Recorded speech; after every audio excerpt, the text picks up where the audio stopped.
आदमी से आदमी तबाह हो गई। कोई से कोई तबाह नहीं, एक दूसरे सब तबाह हुआ।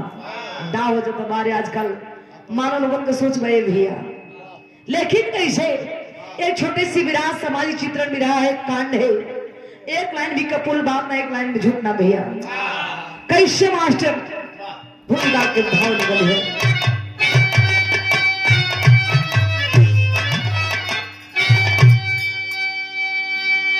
हिंद के हिंदवासी तुम मानो बनो,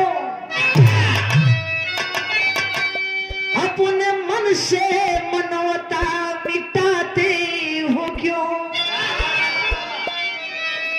सदा सुख शोहरत की चाहत में तुम दिल दौलत से इतना लगाते हो क्यों? दीन दुखियों के ऊपर दया करना सीखो, बेहया से नजर को झुकाते हो क्यों?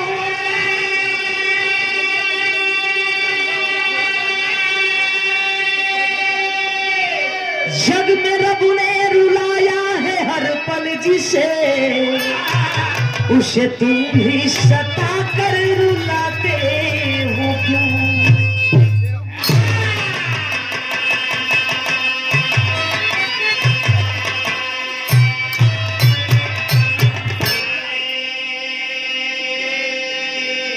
बड़ी चिरैन है बाबूजी, पढ़े लिखे महानुभाव बैठे हैं गार्जियन।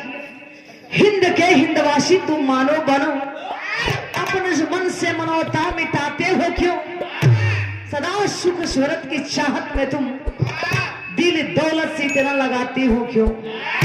आखिर क्यों बाबूजी? लेकिन कैसे? बड़ी सुंदर गजल के भाव बा।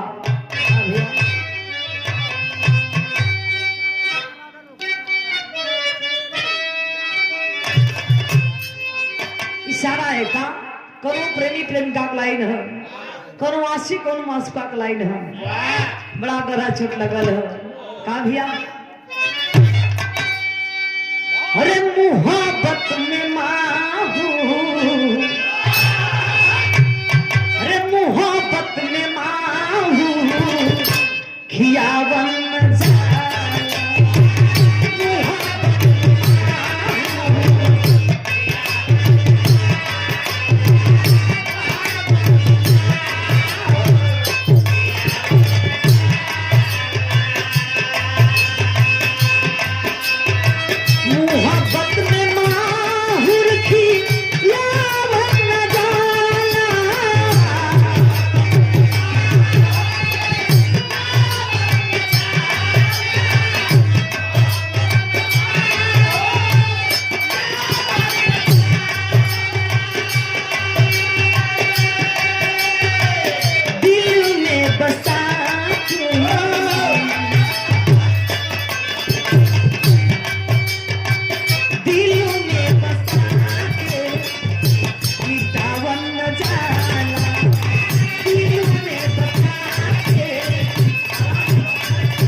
कैसे भैया का। अरे खुदा के खुदाई, अरे खुदा के खुदाई का हो रहा, खुदा के खुदाई का हो रहा।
कैसन है कहाँ है बाबूजी बिरहा का स्टार्ट एजे से भाई भैया कहना बाका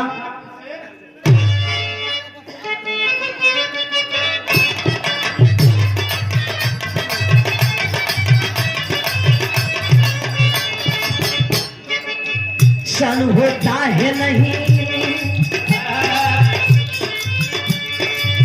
सन होता है नहीं मार बदनसीबी की पढ़े लिखे सज्जन में गौर करिएगा सहे की भी हद होला है कृष्णा भैया आज का जे तरीका है बरबा अबरे पजब दिखावता धन हो गई तो घमंड हो गई बल हो गई तो घमंड हो गई अब हमरा आगे कोई बाना ही तनिका गावे को शहूर हो गई तो घमंड हो गई कि हमरा आगे सब जीरो बा हम हीरो बना ए धरती वीरों से खाली नहीं है हेलो भैया प्लीज ड्यूटी से ड्यूटी होता है भाई हाल हाल सीटी उठाओ मतलब मिला इशारा है कहना हका सन होता है नहीं मार बदनसीबी की सन होता है नहीं मार बदनसीबी की रिज़्क़ से आती भला गोद में गरीबी की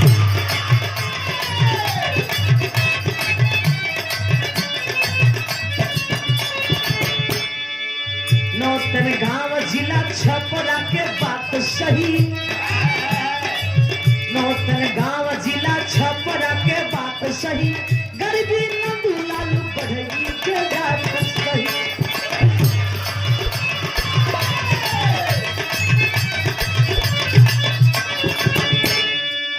रश्मि रूपा बेटी बीए में पढ़ती थी रश्मि रूपा बेटी बीए में पढ़ती थी माता संगीता भी मर्श आह भरती थी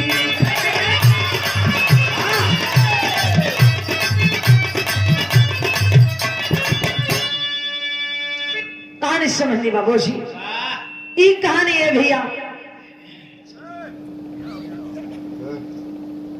बिहार प्रांत छबरा जिला नौतन गांव की कहानी बाबूजी नौतन गांव का रहे वाला नंदूलाल शर्मा शर्मा जी के पत्नी की और शर्मा जी के बेटी दो गो बेटी है एगो बेटा हो शर्मा जी के पत्नी का नाम संगीता बताओ गई बड़ बिटिया का नाम रश्मि छोट बिटिया का नाम रूपा शर्मा जी के घर मिलान पे कई बेटवा हो जेकर नाम सूरज बतावल गई अब हो क्या एक दिन शर्मा जी के पत्नी बड़ा जिद गई कि देखी जमाना बड़ी बाउर बा दोनों बेटी सयान है बड़ा चिंता हो जाई बढ़िया घर बार देखते समय शादी ब्याह हो तो बड़ा बढ़िया होला बारे मतारी शर्मा जी से कह तारी बाबू हो शर्मा जी के भैया जीविका का साधन का रहल वो प्राइवेट स्कूल में चपरासी की नौकरी करते हुए वही जीविका का साधन रहल और शर्मा जी के पत्नी संगीता वो टीवी का मरीज बाड़ी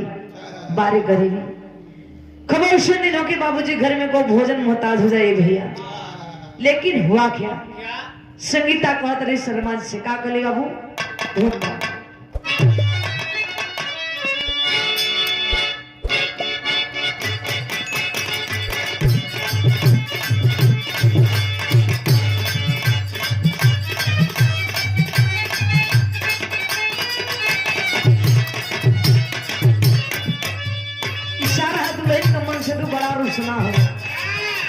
रुसना सुताना दिन से ना मर्द के मुतना भी ना होके चाहिए खत्म अरे सपना मत में कितना मुद्दा अच्छा मर्द मुतना होला वही में क्या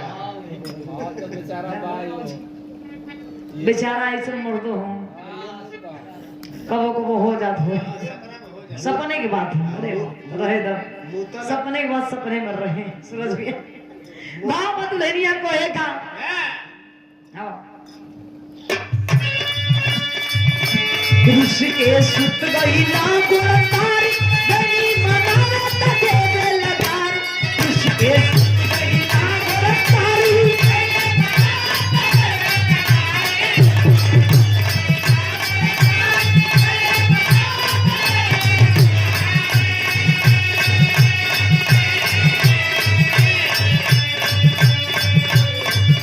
की राजा हो किसैया हो की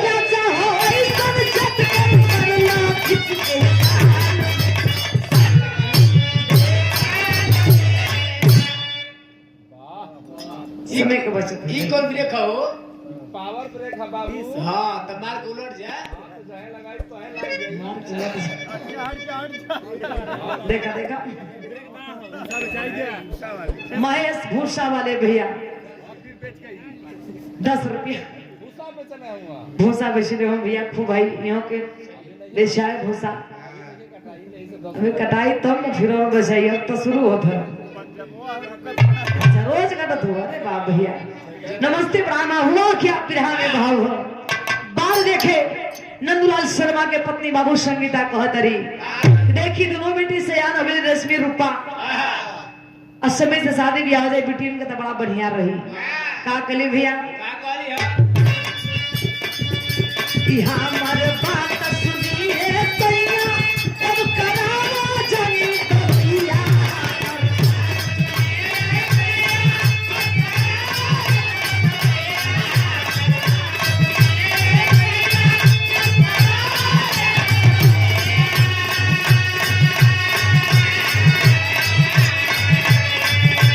हमार बात सुनिए तैया अब करावा जानी तैया कि मनवा थोड़ करा गई है मोर सलाहबा जिए के आशा कि मनवा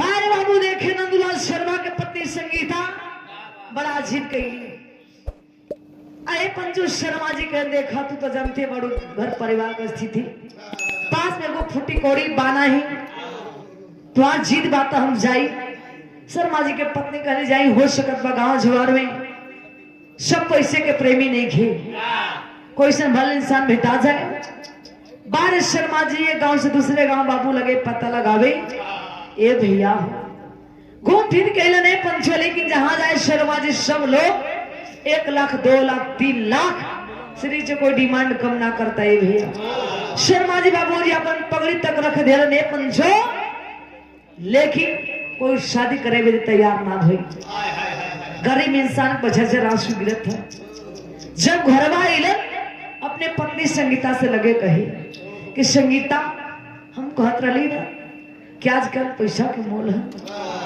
अरे बाबू दोनों प्राणी ये पंचो लगे फुट फुट के रोत हो गए कि बार जमाना काश पैसा रहे तो दोनों बेटी के शादी बढ़िया घर में करती अरे बाबू शर्मा जी के पत्नी फूका फर्क रोत होने भैया लेकिन जो बेटवा सूरज कुमार रहे छोटका मुझे बाबू किवाड़े के आड़ से सारी बात सुनत हुई कि मैं बाबू जी रोत हुआ अब हमारा कमाए जाए के चाहिए बाहर कहीं विदेश पास में वो फुटी कौड़ी ना हो सूरज बाबू सूट के कैलन का बतिया का मास्टर आंख में करो झरझरा सुगंध सूरज का बारे बेटा करजा फटे बेटवा का काकलन भाव बदल गई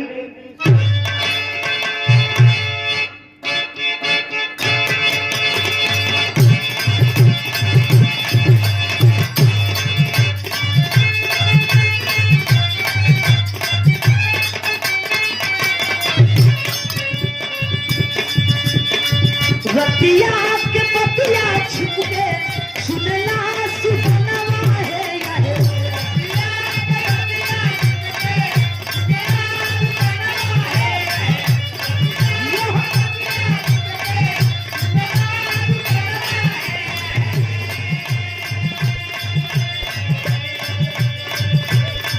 रतिया के पतिया छुप के सुनला सुनवा है यारे जीना पवले कहिले जीना पवले कहिले दिल के पयना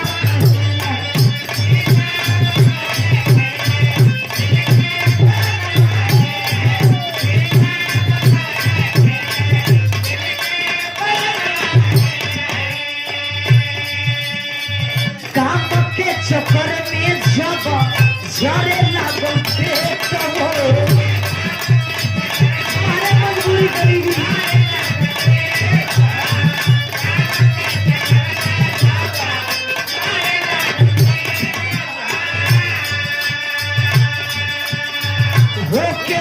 मजबूर भइले हे कलम से हो हे के मजबूर भइले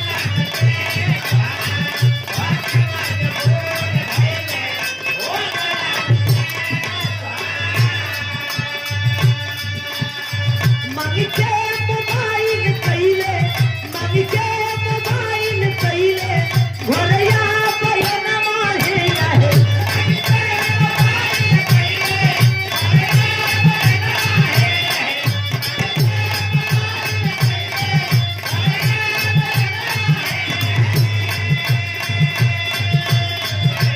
मांगी के मोबाइल कइले घरया बयन माहे रहे जीना बतवले कइले जीना बतवले कइले दिल के बयन माहे रहे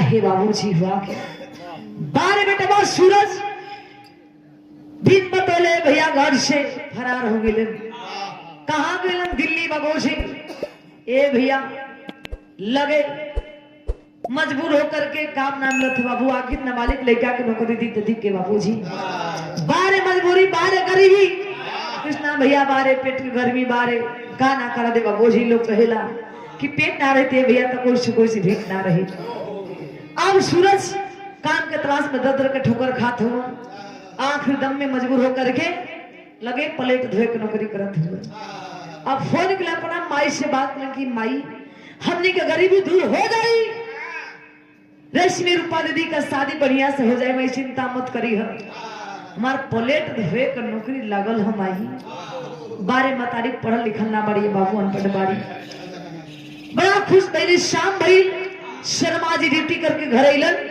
जब घर अलन ए भैया तो संतुराम को धोने खाना परोस के देते ही शर्मा जी के पत्नी शर्मा जी भोजन दे दिलन गलम बात के कहलू क्लियर बतावा अहे बाबू जब लगली बतावे कि हमार बेटा सूरज बड़ा बढ़िया नौकरी करता दिल्ली में प्लेट धोए का नौकरी लगल बस यहाँ अब हमनी का गरीबी दूर हो जाई हम टीबी का मरीज बानी हमारे इलाज हो जाई बारे मतारे दिल में लगली सपना समझे बाबू लेकिन शर्मा जी पढ़े लिखे इंसान इतने पतिया सुनना समझ भक्त पगली का कहली अहे बाबू भोजन थाली टेर देहलन टेर के वो बात कहलन का कहलन मास्टर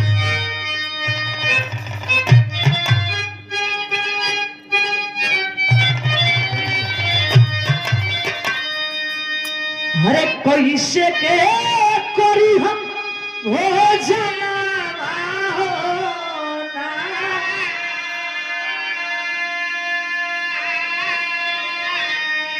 हरे पैसे के करी हम भोजन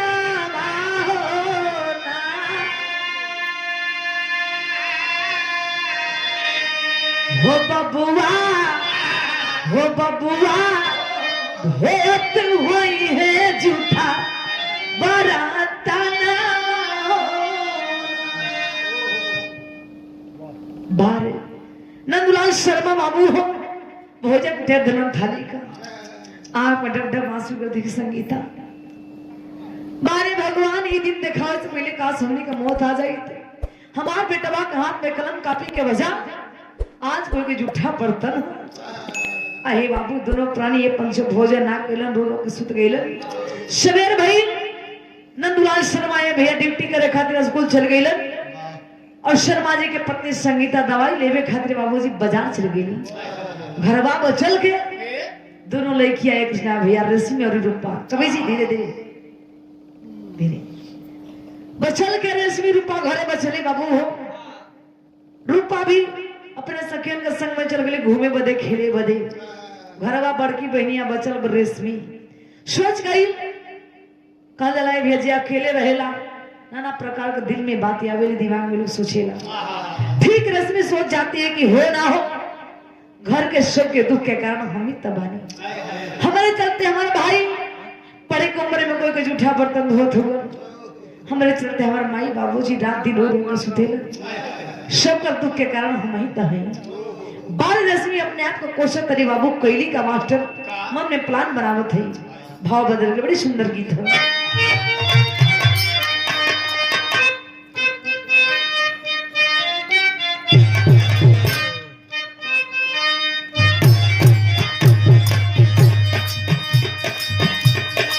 वही गीत बाका ये हपार गंगा हो मैया ओ हपार जमुना हो।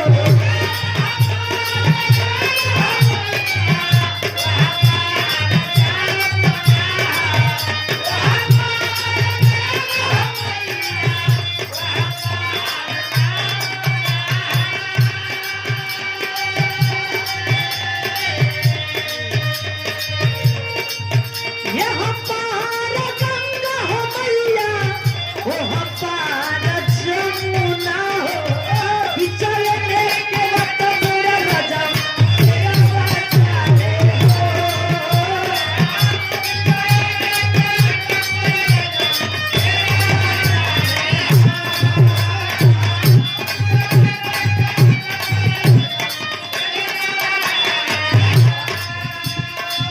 कहानी मुझे पूछो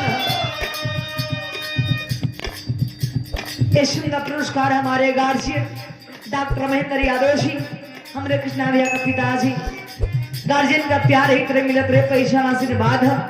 सुंदर पुरस्कार 200 रुपया सुंदर लाइन पर गार्जियन के चरणों में कोट कोट नमन है। तमाम पंच भैया लोग के बहुत नमस्ते प्रणाम है। एक तरह प्यार मिलता जिंदगी रहे लेकिन भयल का कहानी मोड़ जलगल है। बाल रश्मि सोच जाते हैं लड़की कि हमें इस सब कर दुख के कारण हुई कैली का मास्टर हम हिया भागिन पानी बन के सुहागिन पानी।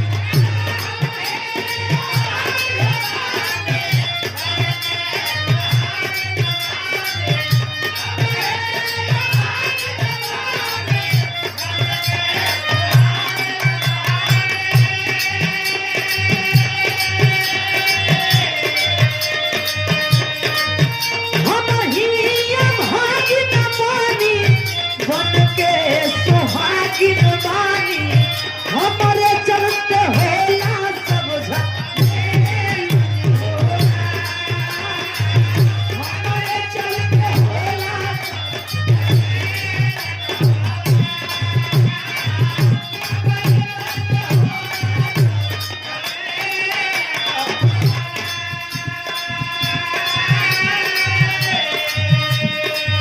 लेके शहर के पुड़िया खाई गई बड़ी पुड़िया।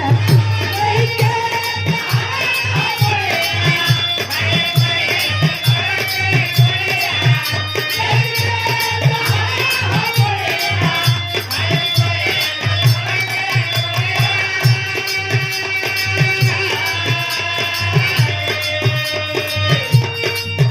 लेके शहर के पुड़िया खाई गई बड़ी गुड़िया। जिंदगी के खत्म भाई होला। जिंदगी के खत्म भाई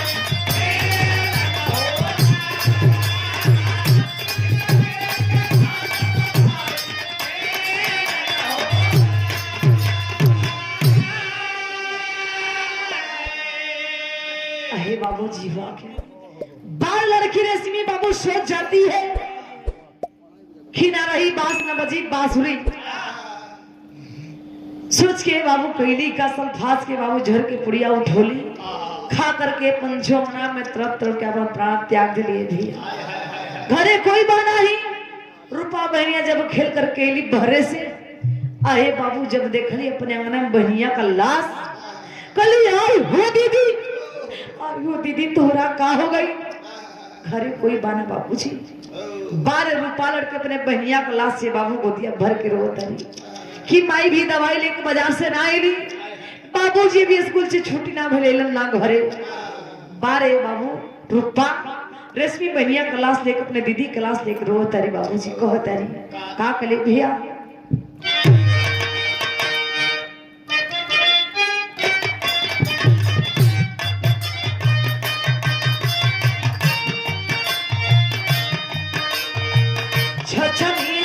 छाछनी रोए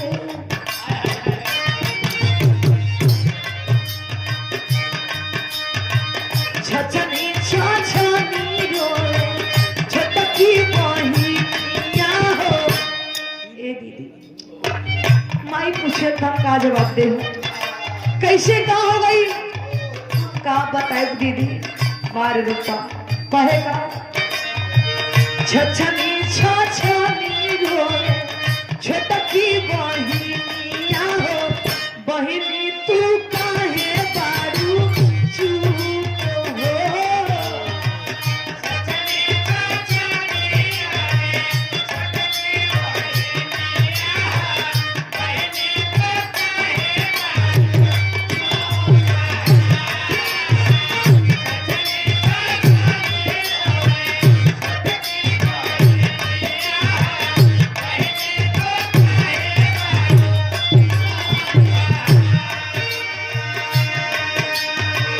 भइलो सपनवा तू आजे से बहिनी हो कैसे बिसारी तोहर रूप हो।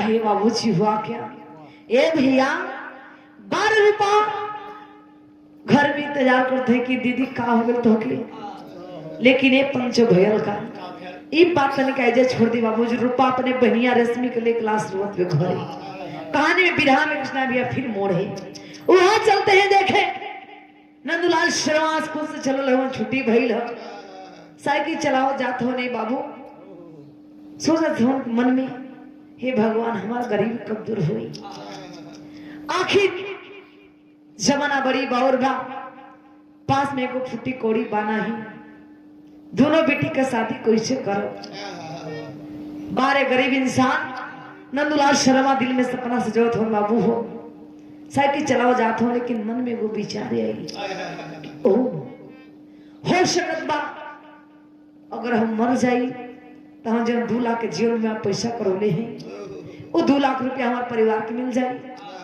तो दोनों बिटिया का शादी तो हो जाए बारे गरीब इंसान ये पंचुकी होना चाहे भैया कि हमारे मौत ही अभी लेकिन बारे शर्मा जी अहे बाबू साइकिल चलावा जात हो नहीं पंचो सोच गए कि आज हमारा मर के आज हम घरे बच के ना जाए अहे बाबू देखे मौके पर शर्मा जी साइकिल चलाओ जात होने बाबू लेकिन आके ट्रक में जाकर लड़ा दे हलन ट्रक वाला बाबू कुचल के पार कर ले ये पंचाल प्राण निकल गए जनता का खलबड़ी भीड़ मचल हल्ला मचल चपरासी शर्मा जी का एक्सीडेंट हो गई लेकिन ये बाबू बड़ा भीड़ लगल है बाबूजी वही बाजार से बाबू दवाई लेकर के शर्मा जी के पत्नी जात रही जब देखली अचानक भीड़ तो लगली पूछे के भी आई भीड़ कैसे ना बाबूजी लोग कलम बहनी पता ना कौन के चपरासी रहन उनका एक्सीडेंट हो गइल बा हो सकत बा थोड़ा जवार कोई है जाना तो देख ले एक बार बारे बाबू देखे जब भीड़ चिर के देखे बदे गई ये बाबू तो भइल का बड़ा गजब सुनी बारे संगीता का देखली जब भीड़ चिर देख के देखली ये भैया जब देखली अपना सैया का लाश नंदलाल शर्मा की कल आई हो भैया ये कोई और ना ये हमार सैयद शर्मा जी का लाश बा अहे बाबू गोदिया भर के बाबू रो के कहतरी अब बात करी का विधान विदेशिया को भाव लगल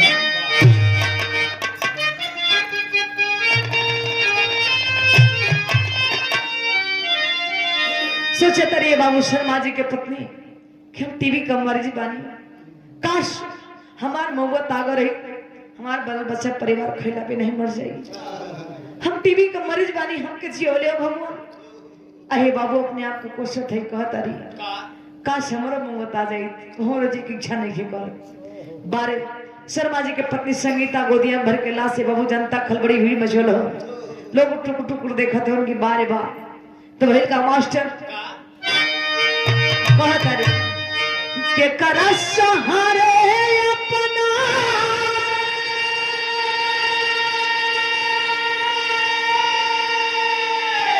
पगल के छोड़ी गईला अखिया भइला पाटे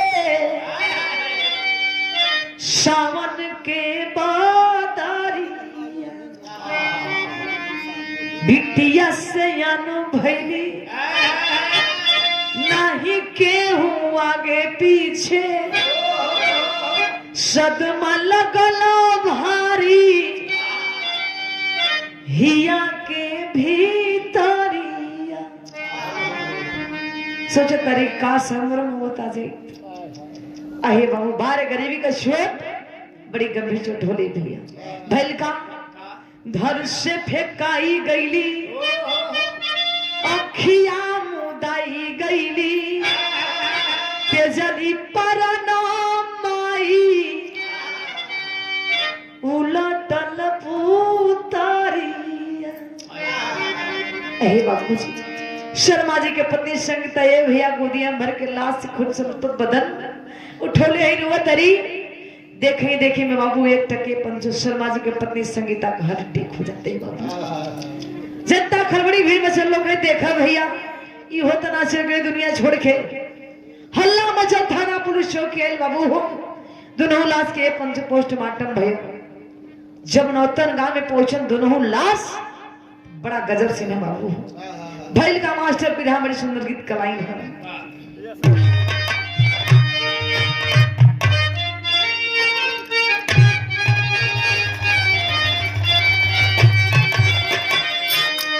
बड़े भैया प्लीज क्षमा चाहेंगे मजाक नहीं वो सीन हमें झलक रहा है जो हमने देखा है आप ही देख ले आपका भी करे ज्यादा हो जाएगा याद करिए बाबूजी जब दुल्हन से भैया जब नौतन गांव में पहुंचल बाबूजी तब भयल का रूपा बहनिया लाश लेकर रोए कि हमारे माई का बहन बाबूजी का बहन लेकिन बाबू जब लाश पहुंचल एम्बुलेंस में तब हुआ का बाबू जब रूपा सोची कि लगोता माई के तबीयत ज्यादा कुछ खराब हुल का बाबूजी अबे ना आइलन स्कूल से ए भैया जब लाश उतरल माई को एक तरफ पिताजी का लाश अंगना में बहनिया का लाश देखे बाबू रूपा कर्जा फटा था कि बारे भगवान सारे दुख हमारे ऊपर हो ये बाबू जनता का खड़बड़ी भीड़ में चल गांव जवार के लोग जुटल होने भैया हुआ क्या बड़ा गजब सीन बाबूजी को अपने बाबूजी के लाश के पास जाए रूपा को अपने माई के पास को अपने बहनिया के पास रोके को बात कहे का कहे भैया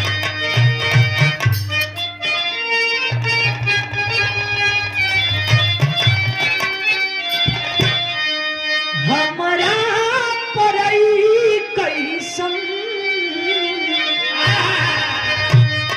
हमारा परई प्लीज आप लोग पढ़े लिखे विद्वान हो गए आप लोग हंसी मजाक उड़ा रहे हैं खैर कोई बात नहीं आपकी गलती नहीं है लेकिन बाबू जी जो भी सुन रहे हैं गार्जियन विराह से ध्यान में कहानी है यही तो कहानी है विराह प्रसंग होता है कहानी होता है कलाकार उस चीज को गाते हैं अपने गाने के अंदाज में सच्चाई बात को सामने रखते हैं दुर्गा भैया लेकिन बार रूपा रो के कहत में कि सब लोग देखा था नजारा देखे ले वो लोग हंसत हो कैसे कह भैया हमारा परई कैसन हमारा परई कैसन दुखवा के पहाड़ टूटल सबका से बसात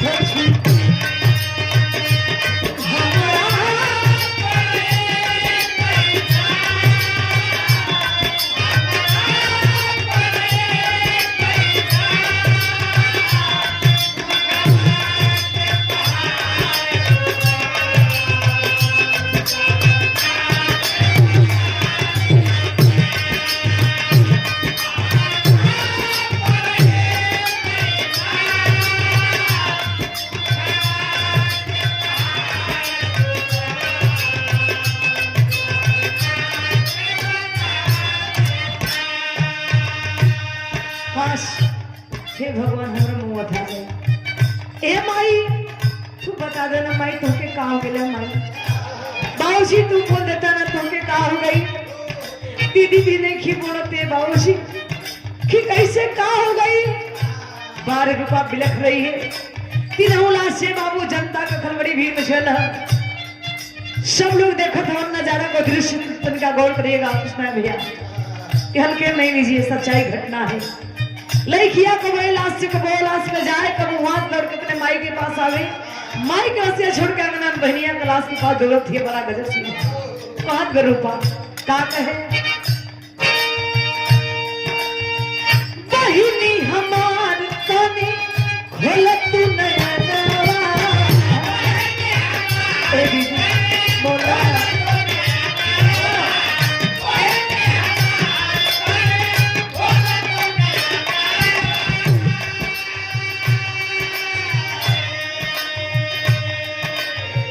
चुप कर पापा तनी बोला ना मनवा।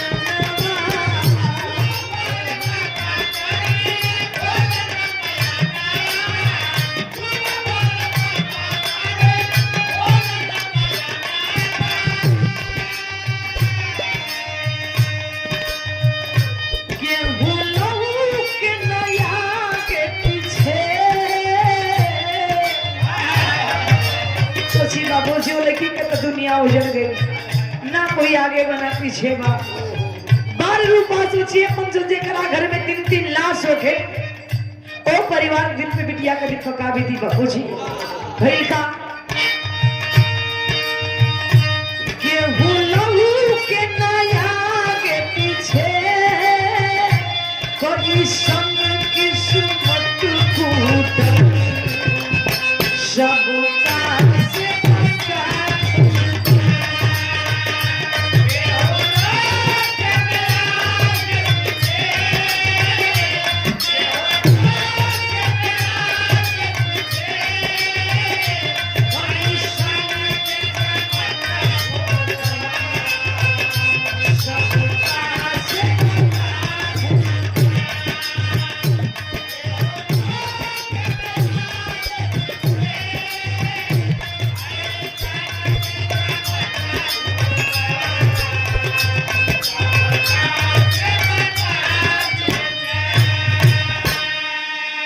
अहे बाबूजी हुआ क्या।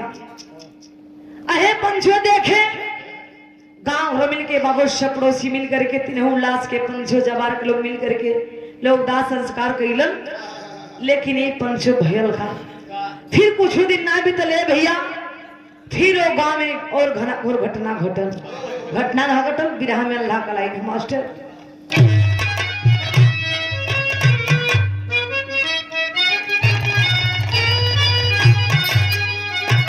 हाय रे गोसैया तुहार काठ के करे जवादा।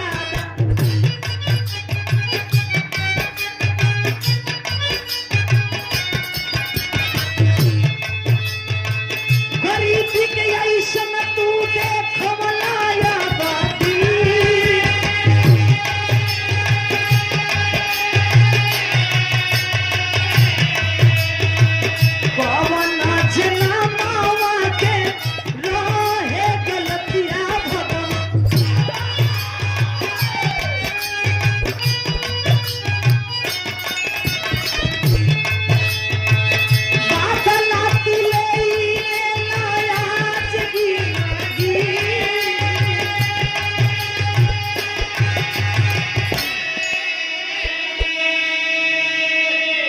बाबू वाक्य और बढ़िया घटना घटल बाबूजी क्यों न होता ना। गांव में लाल रंग के कार आयल बाबू हो।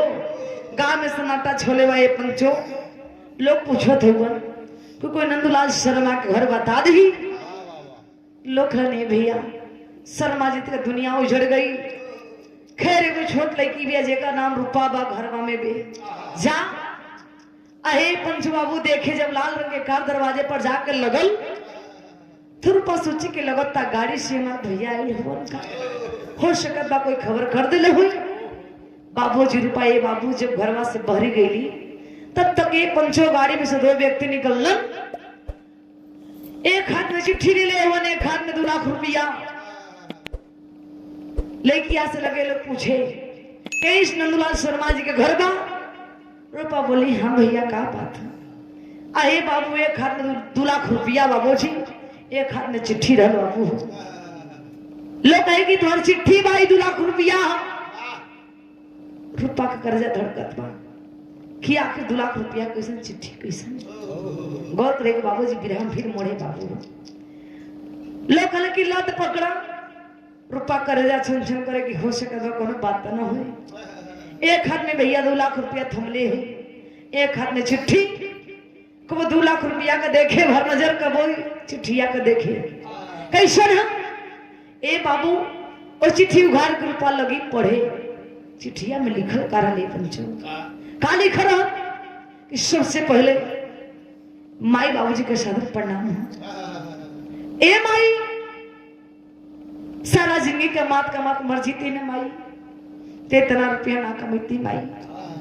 ए माई सारा जिंदगी दांव पे भी लगा देती ना माई, ते इतना रुपया ना कमाती माई। ऐसे माई ये 2 लाख रुपया में माई अपन दोनों किडनी बेच देने वाली है माई।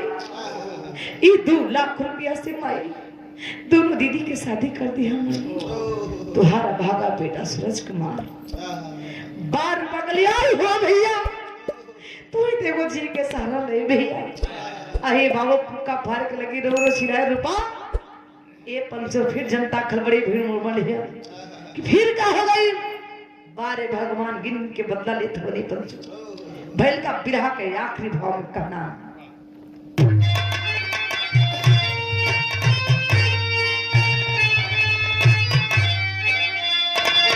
अरे कैसे दुख क्या पहावा गिरा वाला विधाना एगो बिहसत चमना जरौला विधान।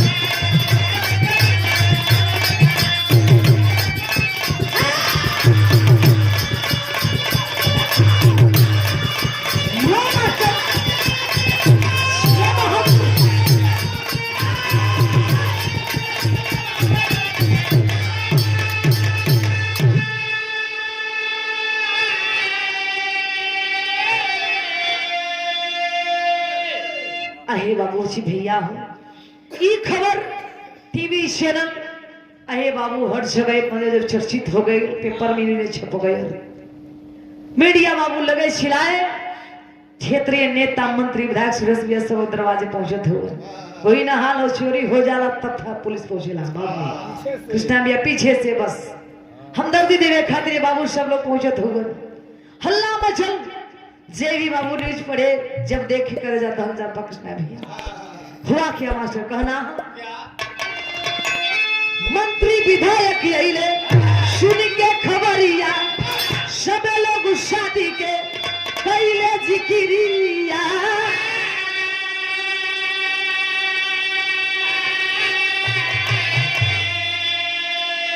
हरे मासूम बच्ची क्या पढ़ाई इसी खोले विधाना एगो बेसत चमनवा जरोले विधान।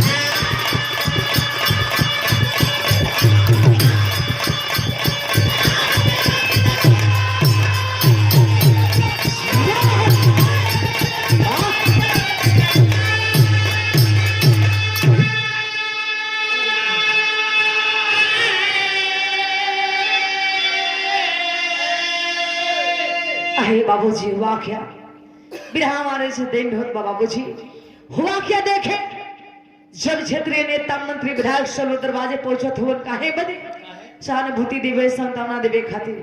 कोई कहे चलो बेटी मैं तुम्हारा शादी करा देता हूँ, कोई कहे चलो बेटी मैं तुम्हारे लिए सरकार से कुछ मांग हासिल करूंगा, कोई कहे नौकरी दिला देता हूँ। कृष्णा भी तरह तरह के लोग बात करते हुए, लेकिन 12 लड़की रूपा डांट करके बोली बस करिए विधायक जी मंत्री जी आपन हमदर्दी अपना पास ही रखी। ऐसा दहेज लोभी समाज हमके ना चाहिए, ऐसा दहेज लोभी समाज से नशक नफरत बा रहन शादी का सवाल हम शादी जिंदगी भर ना करो। अहे बाबू जो लड़की सभाएं बाबू प्रण के लिए कि शादी जिंदगी भर ना करो, ऐसा दहेज लोभी समाज हमके ना चाहिए। आज सब लोगों के नौकरी देता था, कोई शादी करावत था, 12 लोगों का तमाशा। अहे बाबूजी आज भी लड़की जितना बाड़ी रूपा बाल पक गई बड़े भैया। और जो 2 लाख रुपया भाई किडनी बेच के दिल गार्जियन, वो 2 लाख रुपया से छोटा प्राइवेट स्कूल खोल करके जीविका का साधन हो गए भैया। और प्राइवेट स्कूल से जो राशि मिले, अनुदान मिले, वो पैसा से हर साल रूपा लड़की समाज सेवी बन के भैया हर साल गरीब लड़की के शादी करेली। आज वो लड़की रूपा दीदी जिंदा बाड़ी। एक बार दीदी के नाम पर जोरदार ताली हुई बाबूजी। बारे वीरांगना देखे हो तो कोई दीदी रही है भैया। आज भी समाज में सेवा करो तारी। एक से बढ़ के कलाकार बुलावेली। और वही छपरा जिला कचहरी पर सुरेश भैया बिरहा एक से बढ़ सबको कलाकार को गवाती है। जे स्टार हो ते का एक मतलब बाबूजी एक 500 सच्चाई है। ना दहेज ले ही ना दहेज दी बाबूजी। ऐसे बिरहा का शीर्षक करल हमार है रे गरीबी। ये बिरहा कृष्णा भैया हमार पहला बिरहा रहा बिरहा जगत में। ये सुपर डुपर बजल। ये बिरहा हमारा के आज 0 से हीरो बना दे। सच्चाई घटना बिना दहेज के घर बियाह ना होई। हाँ मास्टर तो सही बात है। आजकल हाथी का दांत हो गए लोगों का दिखावा बा। खाए के अलग दिखावे के अलग। लोगों का बोले का तरीका भी गजबा कृष्णा भैया। लोग कहता का करवे भैया 4-5 जना रहे लोग लगवे को। लेकिन हम तिलका नहीं खी मांगत कुछ मांगत नहीं खी। इतना देत रहन मुंह खोलत नहीं खी। यानी वो बेचारा कहे का मतलब कोट भाषा के बेकरा से बीच तोड़ देवे का औकात है। तो चाय पानी पिए तो चलते बना तेज बाबूजी सच्चाई है भैया। दुल्हनी दहेज में ताप लोग जगी जेकर बाप मतारी पढ़ा लिखा के पोस्ट पाल के इतना बड़ा सियान करके धर्मराज भैया बेटी के दे देते हो। ऐसे बड़े दहेज का आवश्यकता था। वो मर्दे कैसन जो दहेज के टुकड़े पर पड़े। अरे हिम्मत हो कमा के बढ़िया से का भैया। रमेश यादव जी मास्टर साहब जी गुरुजी सम्मान के लिए सुंदर भाव पर एक सामाजिक चित्रण बिरहा पर शरणों में कोट को टमन है तमाम पंचों को लगी है। तो आखिरी भाव में कहना का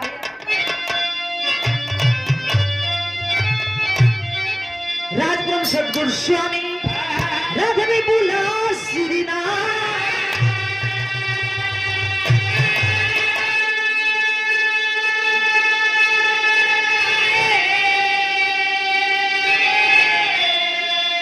कथन करे कभी धरता गुरु जी अपने सिंह साथ है।